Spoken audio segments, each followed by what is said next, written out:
ಏನಲ್ಲ ಭೂ ಹಗರಣಗಳು ನಡೀತಾ ಇದೆ ಅನ್ನೋದನ್ನು ಈ ಕ್ಷಣ ನಮ್ಮ ಜನತಾ ವಾಹಿನಿ ಎಳೆ ಎಳೆಯಾಗಿ ಬಿಚ್ಚಿಡ್ತಾ ಇದೆ. ಇದರ ಹಿಂದೆ ಯಾರಿದ್ದಾರೆ, ಇದರ ಹಿಂದೆ ಯಾರೆಲ್ಲ ಕೈವಾಡಗಳಿದೆ, ಯಾರೆಲ್ಲ ಸಾಥನ್ನು ನೀಡಿದ್ದಾರೆ ಅನ್ನುವಂಥದ್ದನ್ನು ನಮ್ಮ ಜನತಾ ವಾಹಿನಿ ಎಳೆ ಎಳೆಯಾಗಿ ಬಿಚ್ಚಿಡುವಂಥದ್ದು. ಮತ್ತು ಲಿಂಗಾಯತ ಸಮುದಾಯಕ್ಕೆ ಈ ರೀತಿಯಾಗಿ ಅನ್ಯಾಯ ನಡೀತಾ ಇದ್ದರೂ ಕೂಡ ಯಾವ ಒಬ್ಬ ಲಿಂಗಾಯತ ಸಮುದಾಯದ ವ್ಯಕ್ತಿಗಳು ಸಹ ಇಲ್ಲಿ ಧ್ವನಿಯನ್ನು ಎತ್ತುತ್ತಾ ಇಲ್ಲ. ಇದರ ಜೊತೆಗೆ ಈ ಒಂದು ಸ್ಟೋರಿಯನ್ನು ಸಂಪೂರ್ಣವಾಗಿ ನೀವು ನೋಡಿದ್ರೆ ನಿಮ್ಮ ರಕ್ತ ಕುದಿಯದೇ ಇರುವುದಕ್ಕೆ ಸಾಧ್ಯವೇ ಇಲ್ಲ.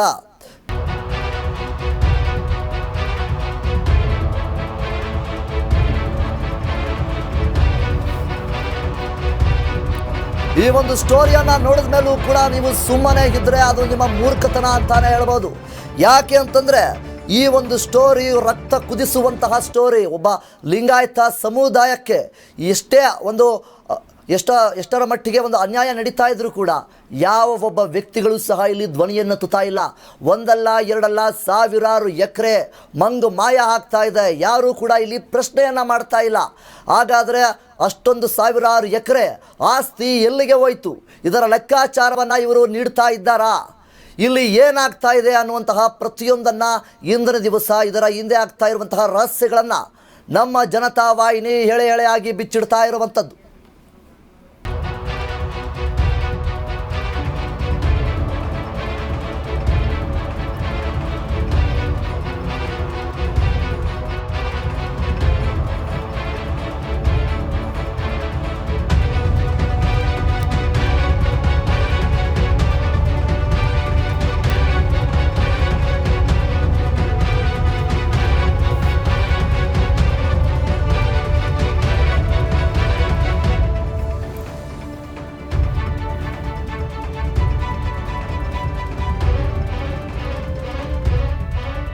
ಇನ್ನು ಇದಕ್ಕೆ ಸಂಬಂಧಪಟ್ಟ ಹಾಗೆ ಏನು ಒಬ್ಬ ಮಹಾತ್ಮ, ಪುಣ್ಯಾತ್ಮ, ಧರ್ಮಾತ್ಮ ಎನ್ನುವಂತಹ ಒಬ್ಬ ವ್ಯಕ್ತಿ ಏನಿದ್ದಾನೆ, ಆತ ನಿಧನರಾಗುವಂತಹ ಸಂದರ್ಭದಲ್ಲಿ ಆತನ ಒಟ್ಟು 47,000ಕ್ಕೂ ಹೆಚ್ಚು ಎಕರೆ ಆಸ್ತಿಗಳನ್ನು ಆತ ದಾನವಾಗಿ ನೀಡಿರ್ತಾನೆ.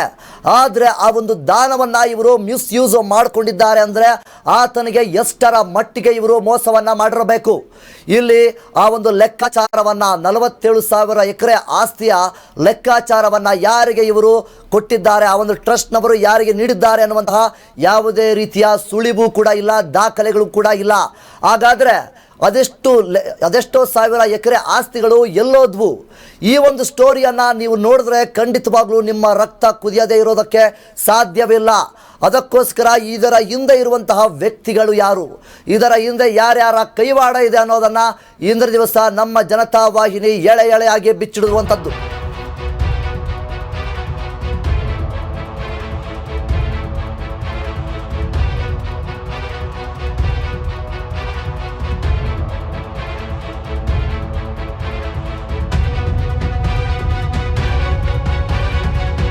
ಇನ್ನು ಲಿಂಗಾಯತ ಸಮುದಾಯದವರು ಖಂಡಿತವಾಗ್ಲೂ ಕೂಡ ಇದು ನೀವು ನೋಡಲೇಬೇಕಾಗಿರುವಂತಹ ಸ್ಟೋರಿ. ಇದು ನೀವು ಈಗಲೂ ಕೂಡ ಎಚ್ಚೆತ್ಕೊಳ್ದೇ ಇದ್ರೆ ಖಂಡಿತವಾಗ್ಲೂ ನಿಮ್ಮಂಥ ಮೂರ್ಖರು ಇನ್ನೊಬ್ಬರಿಲ್ಲ ಅಂತಾನು ಹೇಳ್ಬೋದು. ಯಾಕೆ ಅಂತಂದರೆ ಸೂಕ್ಷ್ಮವಾಗಿ ಇಲ್ಲಿ ಗಮನಿಸಿ, ನಿಮ್ಮ ಸಮುದಾಯ ಲಿಂಗಾಯತ ಸಮುದಾಯಕ್ಕೆ ಆಗ್ತಾ ಇರುವಂತಹ ಅನ್ಯಾಯದ ವಿರುದ್ಧವಾಗಿ ನೀವು ಧ್ವನಿ ಎತ್ತಬೇಕು.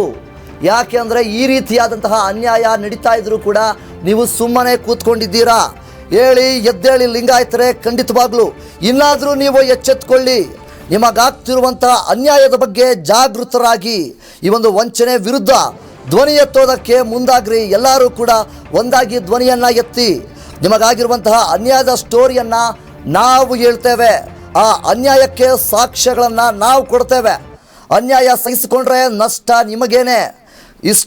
ಇಷ್ಟು ವರ್ಷ ಆದ ಅನ್ಯಾಯದ ಬಗ್ಗೆ ಸುಮ್ಮನಿದ್ದಿದ್ದು ಸಾಕು. ಇನ್ಮೇಲಾದರೂ ನೀವು ಎಚ್ಚೆತ್ತುಕೊಳ್ಳಿ.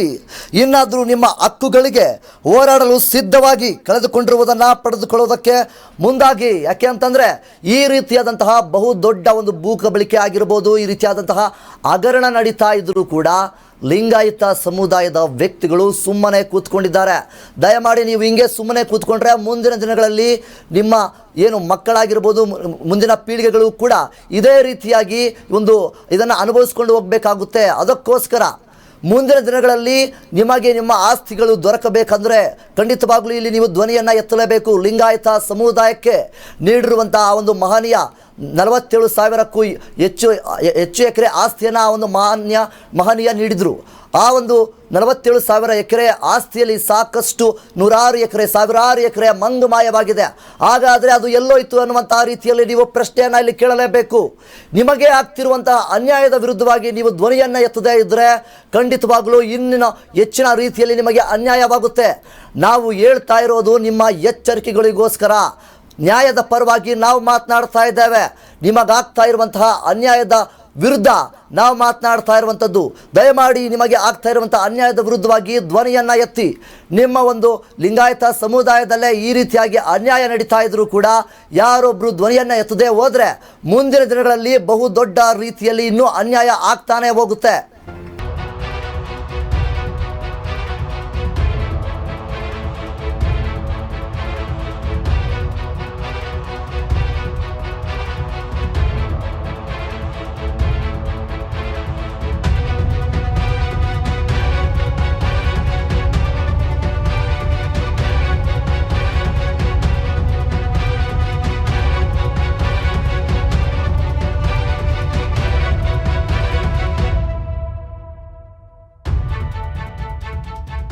ಇರುವಂತಹ ಅನ್ಯಾಯದ ವಿರುದ್ಧವಾಗಿ ನೀವು ಧ್ವನಿ ಎತ್ತಿ.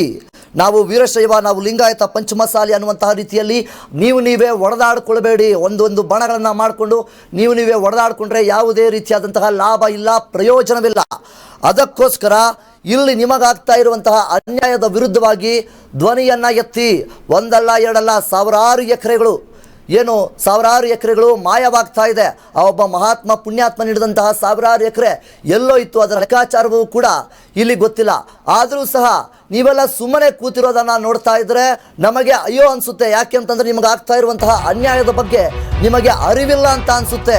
ಖಂಡಿತವಾಗ್ಲೂ ಈ ಒಂದು ಅನ್ಯಾಯಗಳ ವಿರುದ್ಧವಾಗಿ ನೀವು ಧ್ವನಿಯನ್ನು ಎತ್ತಲೇಬೇಕು.